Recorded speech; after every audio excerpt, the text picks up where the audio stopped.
간단히 오늘 시장 강세에 있었던 오름세 보였던 섹터 짚어드리고 한 종목 한 20% 정도 수익 올릴 수 있는 종목 추천드릴 수 있도록 하겠습니다. 오늘 좀 시장 좀 밀렸죠. 코스피 같은 경우에는 2516포인트 선에서 마감했고 코스닥 같은 경우에는 827선 마감했어요. 제가 이제 방송 중에 계속 말씀드린 이 화면 안 띄워드렸구나.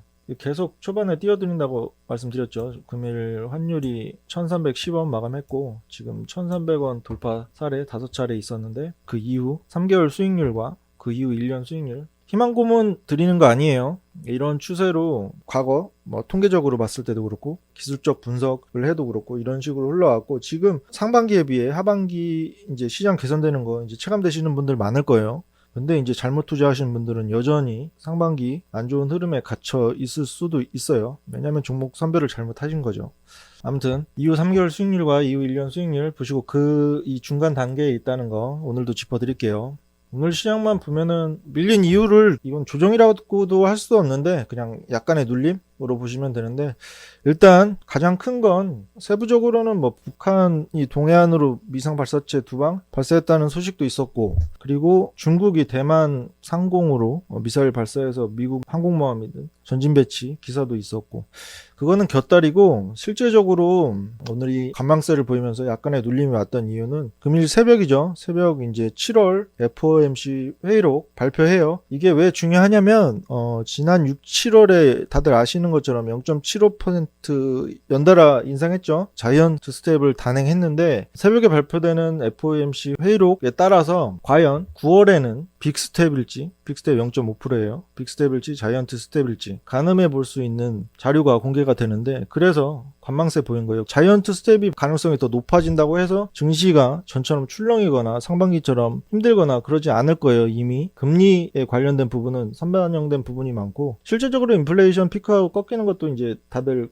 목도하고 계시잖아요. 국제유가도 어느 정도 잡히고 있고 원자재 가격도 떨어지는 하락 추세에 있고 이런 부분 금리 인상이 자이언트 스텝이든 빅 스텝이든 우리 증시에 미치는 영향은 상반기에 비해 훨씬 더 줄어들 것이고 단기적으로 관망세 보이면서 눌림 왔는데 길게 갈 조정 아니에요. 그리고 더 첨언을 드리자면 지금 확률적으로 보면 이제 9월 자이언트 스텝 0.75% 올릴 확률 미 시카고 상품거래소 패드워치에 따르면 자이언트 스텝 확률이 2% 정도 올라서 41%. 근데 빅스텝 0.5% 인상에 그칠 확률이 59%. 9월에는 0.5% 인상 가능성이 현재까지는 더 큰데 향후 추이를 봐야겠죠. 근데 인플레이션 어느 정도 잡히고 하는 부분 봐서는 빅스텝 가능성이 더 크다고 생각해요. 그럼 빅스텝 6, 7월 2달 연속 인상하다가 0.5% 인상에 그치는 부분 이 부분만으로도 충분히 우리 시장 상승 모멘텀으로 작용할 수도 있고 실질적으로 내년 연준 주요 인사들은 굳고 부인하긴 하는데 내년 금리 인하 기대감 가능성 높아질 여지 높아요. 그래서 이런 부분은 향후에 우리 증시 조금 더 상승을 견인할 요소로 작용할 수 있다고 생각해요. 근데 추가적으로 이제 세부 강세 섹터 짚어드리면서 이제 언급 드릴 건데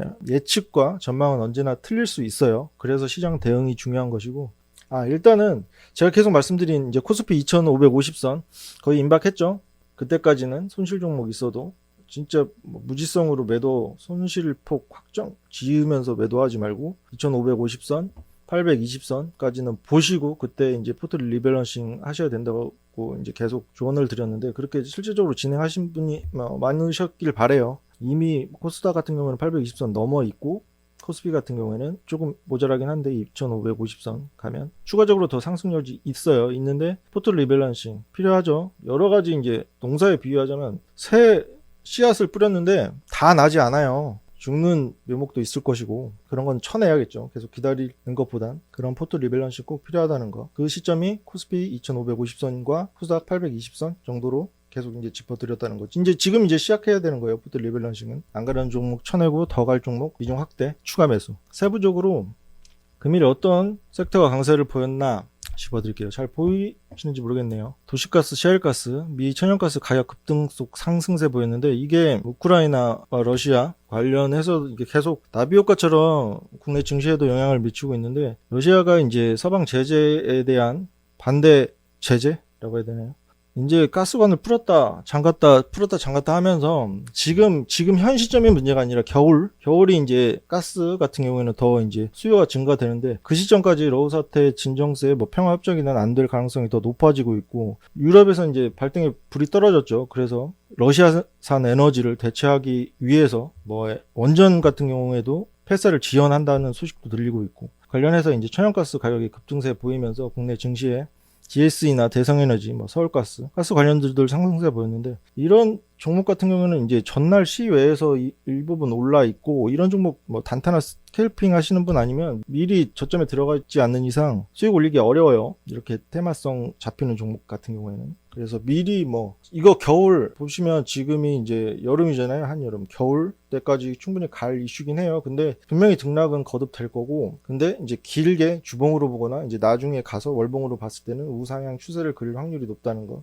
근데 그 전에 변수는 러시아 우크라이나가 평화협정을 맺는다거나 그런 이슈가 생기면 당연히 대응해야겠죠. 그리고 폐배터리 관련주, 폐배터리 재활용 시장 급성장 전망. 이거 폐배터리 관련해서는 계속 좋은 시장 관점 공유되고 있는데, 관련해서도 제가 2차전지나 전기차 좋은 관점 계속 공유드리고 있고, 2차전지 전기차가 좋다는 건 이제 폐배터리 시장도 활성화되고 더 파이가 커진다는 소리인데, 관련해서 뭐 2020년 4천억에 불과했지만 21조, 87조 원까지, 그리고 연평균 40%면 엄청 이제 큰 폭으로 상승하는 건데, 이런 뭐 수치를 정확히 뭐 예측할 수도 없고 하겠지만 그 시장 성장세는 어느 정도 맞다고 봐요. 2차 전지, 전기차 관련해서도 그렇고, 시장이 커지니까 배터리는 사용 기한이 있는 거 다들 아실 거예요. 이제 폐배터리를 어떻게 재활용하느냐에 따라 뭐 부가가치를 끌어낼 수도 있고, 이 산업 향후 업황이든 성장성은 어느 정도 보장돼 있다고 생각해요. 다만 제가 이제 공유드린 관점은 2차 전지, 전기차 부분이 더 먼저 시장에 반영될 것이고, 그 이후에 폐배터리 시장 부각될 것이다, 이렇게 관점 드렸는데, 둘 다 어차피 좋은 건 마찬가지죠. 관련해서 세비캠, SK이노베이션, 성일하이텍 폐배터리 관련주 상승세 보였는데, 이것도 한번 짚어드릴게요. 왜 짚어드리려고 하냐면, 보세요. 이게 제가 이제 오전에 이게 출근을 하면서 증권TV 이제 모니터링을 꾸준히 해 왔는데, 오늘 이제 실질적으로 조금 이제 수급을 몰고 다니시는 분, 이제 실명을 거론할 수는 없으니까 전문가분께서 세비캠이라는 종목을 추천을 하시는 걸 봤어요. 근데 보세요. 시초가 시작 가격이 5.61%로 상승해서 출발한 거예요. 근데 고점 17%까지 찍었었고, 103,000원까지 찍었었고, 이런 종목 과연 이런 종목으로 수익을 얼마나 낼 수 있으시겠어요? 지금 장 시작하자마자 5%, 6%갭 상승해서 올라가는 종목, 뭐 시장까지 잡았다 칩시다. 그러면 고점에서 팔고 나오실 수 있겠어요? 이렇게 피레침 쏘고 떨어졌는데. 그래서 미리 들어가 있고, 미리 오를 만한 종목을 선점해 있고, 저가 매수 돼 있는 게 실질적으로 그 우리 개인 투자자분들한테는 수익을 남겨주는 것이지, 이렇게 일시적인 수급에 의해서 오르는 종목들 같은 경우에는 물론 폐배터리 시장 좋을 거고 앞으로 더 성장하겠지만, 이런 관점은 변하지 않지만, 글쎄요, 이제 개인 투자자분들은 욕심은 많으신데 그만큼 인내심은 부족하신 분들이 많아서, 이렇게 당장 오늘 들어갔는데 이제 고점에서 예를 들어서 9만 원 후반대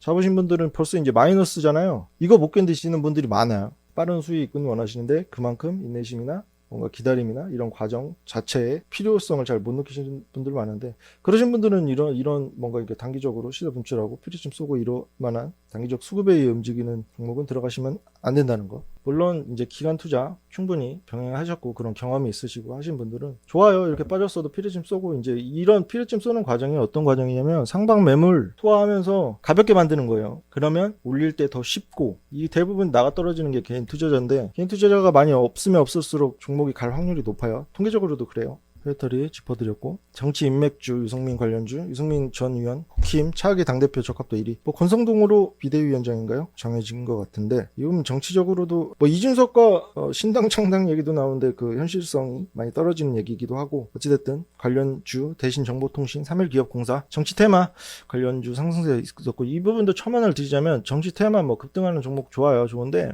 빠른 수익 올릴 수도 있고 그만큼 리스크도 있긴 하지만, 적어도 정치 인맥주 타실 거면 실적 정도는 확인하고, 왜냐면 실적이 좋은 기업은 정치 테마를 묶여서 만약에 이제 빠른 매매 대응이 느려서 손실권에 이제 있다, 그래도 향후 업황이나 실적 잘 뽑히는 기업 같은 경우는 얼마든지 탈출 기회, 수익 전환 기회가 있거든요. 그런 거 없이 그냥 단순히 이런 정치 테마에 선별하는 과정 없이 올라타는 것은 조금 리스크가 있어요. 이런 부분 기억하시고, 오후장 사료 3분기 곡물 수익과 상승세 지속, 이것도 러우 사태랑도 연관이 있는 건데, 좀 이제 러브 사태가 계속 이제 오래 가고 있죠.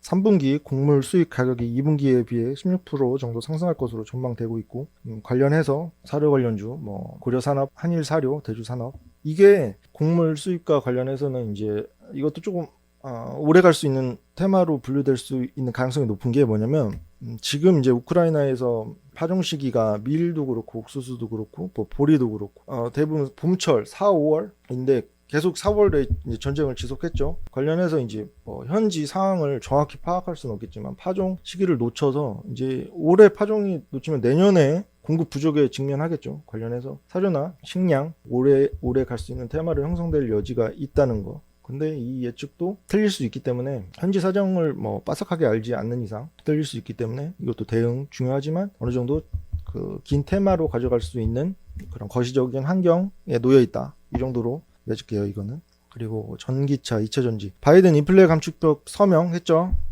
근데 한국산 전기차 보조금 제외한다고 해요, 당장은. 이런 부분에서 이제 국가가 존재하는 이유, 뭔가 외교부가 존재하는 이유. 이게 필요하다고 생각하는데 오늘 현대차, 기아차 많이 빠졌어요. 뭐 아이오닉 5, 뭐 EV6 연일 외신에 호평을 이뤄내고 있고 뭐 판매 대수도 늘어나고 있고 주가도 상승하고 있는 국면이었는데 바이든이 미국에서 제조된 배터리와 핵심 광물을 사용한 전기차만 혜택을 주기로 했다고 해요. 그래서 이제 지금 현대 기아차 같은 경우에는 국내 보시다시피 전량 한국에서 생산되고 있고 보조금 혜택을 만약에 제외가 된다면 이게 확정이 되고 한다면 당연히 이제 매출액 감소나 수익성 마진율 감소 직면하게 될 수밖에 없고 이런 부분에서 좀 외교력을 발휘해서 우리 한국산 전기차도 보조금 수혜를 받을 수 있도록 좀 노력을 해줬으면 좋겠다는 개인적인 바람이에요. 단기적으로 눌림이 올 수 있어요. 이 이슈는 대부분 이제 전기차 사실 때 제값 다 주고 사시는 거 아니잖아요. 보조금 혜택 그만큼 중요한데 뭐 차 자체의 뭐 디자인이나 성능도 중요하겠지만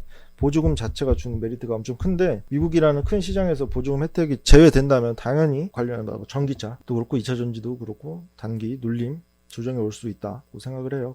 그래서 오늘 현대 기아차, USD 일진 머티리얼즈, 뭐 코스모화, 전기차 2차 테마가 하락을 보였는데 단기 눌림이에요. 눌림. 하락 추세 전환될 만한 여지는 크지 않다고 봐요. 왜냐하면 전기차 2차 전지는 향후 성장성이 확보된 섹터이기 때문에 단기적 이슈로 어느 정도 눌림이 올 수 있다. 실제 오늘도 그랬고. 그리고 반도체 관련주, 메모리 등 반도체 수요 악화로 한국 반도체 업체 수출 감소 전망 나왔죠. 블룸버그 통신에서 나왔는데 이 부분 관련해서 제가 이제 아까 예측과 전망 틀릴 수 있다는 점, 그래서 시장 대응이 중요하다는 거 이제 서두에 언급 드렸는데 뭐 어떤 말씀을 이제 드리려고 하냐면 이게 나스닥 차트인데 이게 뭐 어떤 거냐면 1999년도와 2000년도 그리고 2001년도 이후의 흐름을 보시면 돼요. 이게 1990년도에 어떤 이제 닷컴 버블이라고 다들 들어보셨을 거예요. 미국 이제 석학들이죠. 뭐 스탠퍼드, 하버드 그런 똑똑한 사람들이 1990년도에 일제히 닷컴 관련 산업 호조를 이어갈 것이고 뭐 슈퍼사이클 얘기도 나왔고 향후 엄청 좋을 것이다. 1999년 후반까지 그런 의견, 예측, 전망을 내놨는데 불과 1년도 되지 않아서 2000년도 들어서 쭉 빠졌죠. 닷컴 버블 실제적으로 꺼졌어요. 그리고 최근 그 경제 예측이라고 해야 되나요?